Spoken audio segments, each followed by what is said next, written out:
Je vous propose à présent d'écrire la classe d'entité des transactions. Alors je vous propose à présent de créer les classes. Donc là ici, je me mets en racine de notre projet, c'est pas bon, voilà, comme ça, et on va créer un nouveau dossier, décidément j'y arrive pas, voilà, que l'on va appeler classe, voilà. Alors on va commencer par réaliser une première classe qui serait, on va créer, eh bien on va travailler pour la table transaction et on va créer, je peux réduire ça si je veux, voilà, on va créer la classe d'entité transaction. Donc là ici c'est parti, on va créer donc un fichier transaction.php, voilà qui est fait.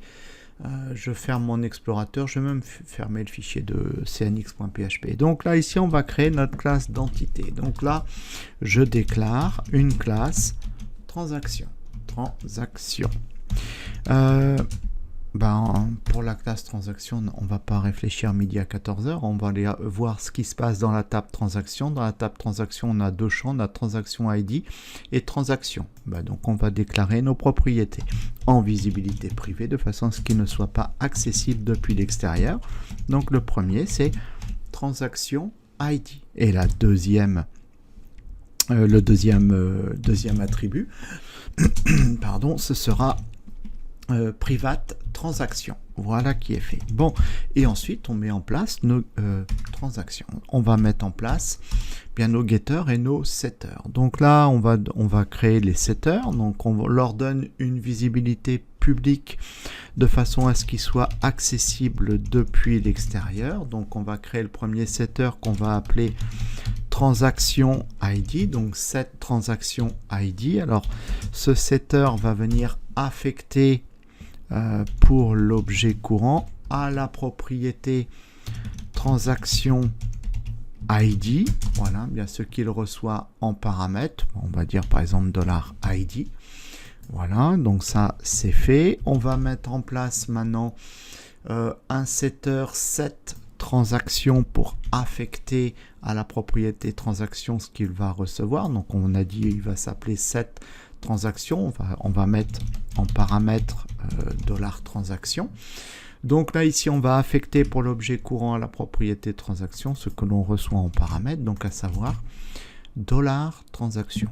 C'est fait pour nos setters et puis maintenant on va pouvoir mettre en place les getters qui vont nous permettre de pouvoir lire les informations stockées dans les deux propriétés. Donc là ici pour nos getters, pareil, une visibilité publique. Donc là le premier on va l'appeler get transaction ID. Donc qu'est-ce que va faire le getter get transaction ID? Comme tous les getters, il va nous retourner return pour l'objet courant $this ce que contient la propriété transaction ID. Voilà. Ensuite, on va dupliquer notre getter. Voilà, et puis on va créer un getter pour la deuxième propriété qui est transaction. Donc on va créer un getter get transaction qui va nous retourner pour l'objet courant ce que contient notre propriété transaction. Voilà, c'est fait. Vous voyez, rien de très compliqué, hein. Ce qu'il faut c'est simplement s'habituer à avoir ce mécanisme en tête et puis une fois qu'on l'a, c'est pas très compliqué. Donc je rappelle la méthode, elle est très simple, on récupère le nom des colonnes, on en fait des propriétés et puis ensuite pour chacune des propriétés on lui associe un setter et on lui associe un getter.